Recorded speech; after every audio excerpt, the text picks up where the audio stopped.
Nos acompaña Raimon Torres, director de coyuntura de Funcas. Muy buenas tardes. Hola, buenas tardes.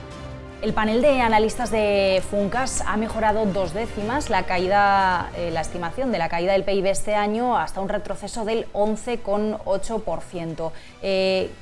¿Se confirma esa contracción que vamos a ver, Raimon, en el cuarto trimestre del año? Porque las cifras nos dieron algo de alegría en el tercer trimestre, pero como veíamos en octubre, bueno, decíamos, eso ha sido el trimestre de verano, la recta final del año lo que nos hace ver es una contracción, un retroceso. Ya lo estamos viendo con datos como los PMI que nos ha dejado este mes de noviembre. Efectivamente, yo creo que esto se debe fundamentalmente a la situación sanitaria. No solamente en nuestro país, sino en el resto de Europa. Lo que está pasando es que con la multiplicación de contagios, los países toman medidas, restricciones a la actividad en algunos sectores, especialmente pues, hostelería, restauración, comercio, etc. Y esto frena la actividad directamente en esos sectores. Y también se produce algo, digamos, mucho más, que se extiende, se generaliza a toda la economía, que es una intensificación del clima de incertidumbre. Y esto frena pues el consumo, por supuesto la inversión, que realmente se ha hundido. Y bueno, pues esperamos pues entre el impacto directo en esos sectores y el impacto indirecto asociado a la incertidumbre, una caída del PIB en el tramo final del año, en el último trimestre, que según el consenso de Funcas se elevaría al 3%.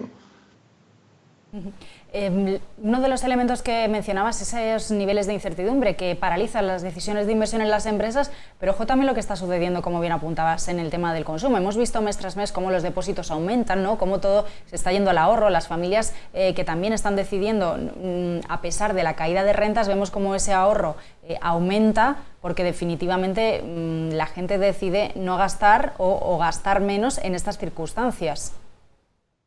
Nosotros efectivamente estimamos que el sobreahorro, debido al clima de incertidumbre, por el miedo a perder el empleo, por lo que está pasando con las rentas, aunque una persona esté en ERTE, pues sufre un deterioro de sus ingresos.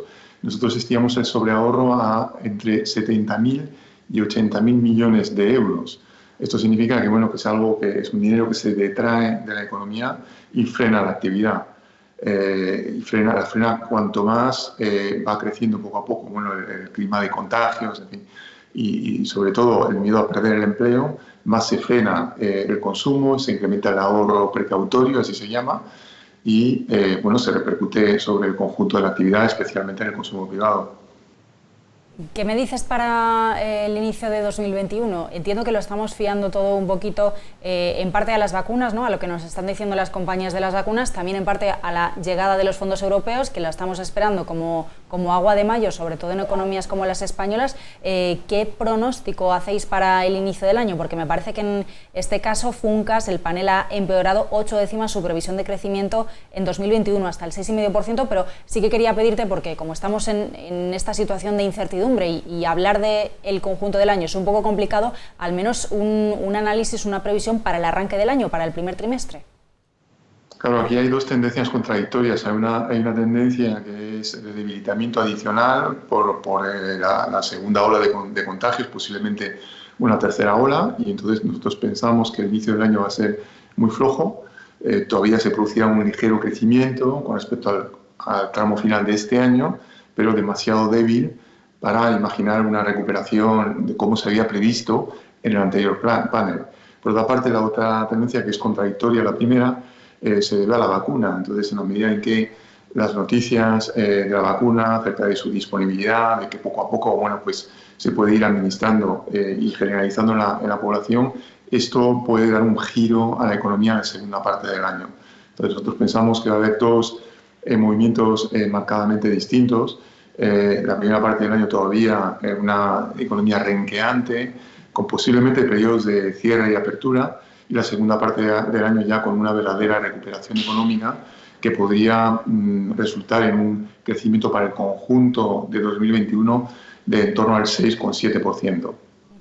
En esa primera parte, al menos en esa primera parte del año, que como digo, estamos muy pendientes de las vacunas, por supuesto, y de los fondos, y que va a dirimir lo que sucede en la segunda mitad del año, ¿cuáles serían los principales impulsores de este crecimiento? Porque desde luego estamos muy pendientes me imagino, de elementos como la demanda nacional, ¿no? La demanda doméstica como una de las patas fundamentales, y sobre todo el gasto público, ¿no? Estamos esperando esos planes, me imagino que ese es el foco principal que luego, si sale bien, traccionará al resto de la economía. Claro, bueno, el impulso viene sobre todo de la demanda pública, porque el sector privado es un sector privado muy traumatizado, yo diría, ¿no? por la crisis. Entonces nadie se atreve a invertir, o es difícil pensarlo en este momento. Como mencionaba antes, las familias se prefieren ahorrar antes de gastar, y el impulso viene principalmente del sector público. Un sector público que en el caso del año que viene, pues seguramente va a intentar aprovechar esos fondos europeos. Bueno, primero hay que esperar que se tome la decisión finalmente en el Parlamento Europeo. Sabemos que hay algunas dificultades muy serias, entonces hay que esperar.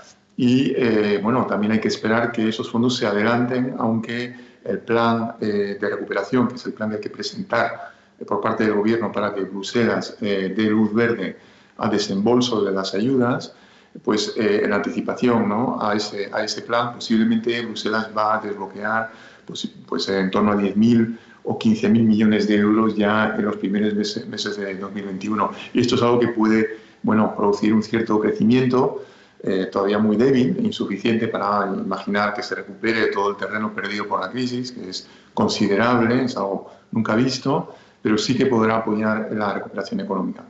Entonces, esto será el principal tractor, va a ser los fondos europeos, y a partir de segundo, sobre todo al final del segundo trimestre, en la medida en que disponemos efectivamente de la vacuna, ya veremos otros elementos de demanda interna, consumo, inversión, y también de demanda externa, porque lo mismo que pasa en España está ocurriendo también en otros países europeos. Un tramo final del año incluso peor que España, posiblemente Francia, la economía vaya a caer más que España en el cuarto trimestre, y también esto se va a repercutir sobre 2021. Por tanto, parece difícil que la demanda externa, que es algo que nos ayudó mucho a salir de la gran recesión, de la crisis financiera, que en este caso pueda jugar ese papel motor que jugó hace unos años. Bueno, sí, desde luego lo que vemos con esta crisis es esa globalización, ¿no?, de la que llevamos hablando todo el año, y al final esto no ha sido algo que afecte a unas economías que lo han hecho mejor o peor, sino que al final es algo sistémico, ¿no?, estructural, que está siendo transversal para todos los países, y desde luego ese pulso exportador, que fue uno de los éxitos, como bien dices, de los últimos 10 años de la salida de la otra crisis, bueno, pues parece que este año no va a ayudar tanto, ¿no? Quería preguntarte, Raimon, también por el empleo, porque no paramos de ver cifras, estamos viendo las cifras de la EPA trimestralmente, las cifras del Ministerio todos los meses, y el problema con el empleo es que en España veníamos ya, antes de esta crisis, de cifras preocupantes, ¿no? Sobre todo esa temporalidad que caracteriza nuestro mercado laboral, ese paro estructural que está en nuestro mercado laboral de una forma bastante amplia, bastante destacado. ¿Qué previsiones podemos tener en cuanto al empleo, al desempleo en la recta final del año y también para ese año 2021? Bueno, pues esto es un cambio radical con respecto a anteriores recesiones. Por primera vez, pese al desplome, al hundimiento de la economía, no se ha producido ese incremento de paro, ¿no?, que ocurrió, por ejemplo, en 2011-2012, donde tuvimos mucho más de 20% de paro.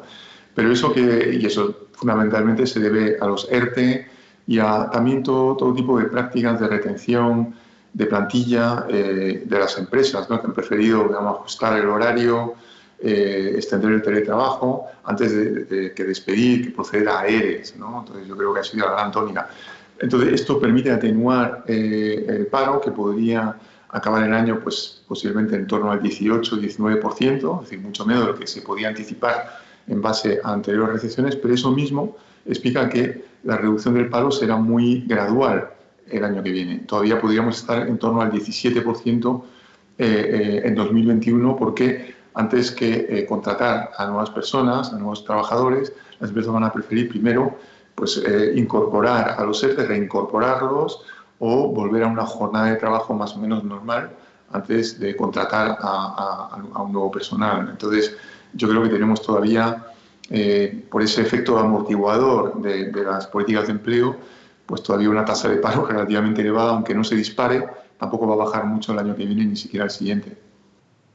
En el capítulo de los desequilibrios o de los deberes pendientes en España estamos siempre a vueltas con el déficit, ¿no? A vueltas con la deuda pública. A diferencia de la crisis anterior, en esta ocasión ha habido una parálisis, ¿no?, por así decirlo, de los ajustes que hay que hacer. No hemos priorizado eso, se ha dejado que los países puedan elevar su déficit y su deuda, pero también, desde luego, con las cifras que estamos viendo, por encima del 100% de PIB en todos los países europeos, destaca Francia, destaca Italia, pero desde luego destaca España también. ¿Qué previsiones podemos tener en torno a eso? Porque desde luego que se va a seguir disparando. No sé si el año que viene será el momento de volver a la senda de la corrección, de los ajustes, o hay que ver todavía a ver cómo evoluciona la economía. Bueno, en primer lugar, sí, efectivamente el déficit se va a disparar este año. Esperamos para 2020 en torno al 12% de déficit, realmente muy abultado, desde un nivel de deuda también muy elevado. Entonces, para el año que viene podríamos llegar a una deuda pública en el entorno del 120% del PIB, el máximo histórico.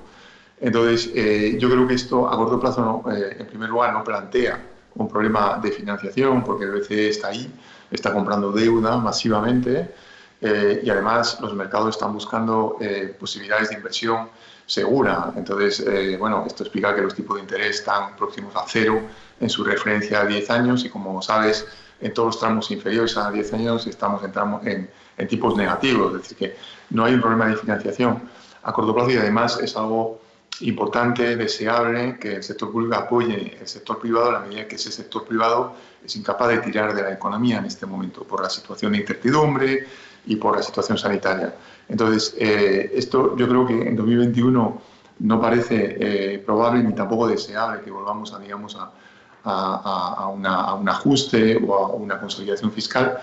En cambio, yo creo que a partir de 2022, cuando se confirme, y si se confirma, que el sector privado puede otra vez de forma autónoma crecer, que el consumo crece de forma autónoma, ese bucle, empleo, crecimiento del consumo, luego más crecimiento del empleo, si se produce también la inversión, eso juega un papel tractor sobre la inversión junto con los fondos europeos.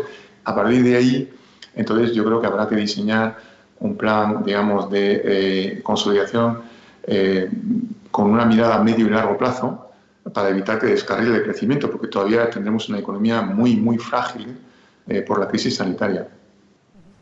Bueno, pues tomamos buena nota. Raimon, desde Ifunca, Raimon Torres, muchísimas gracias por acompañarnos en Negocios Televisión. A vosotros, buenas tardes.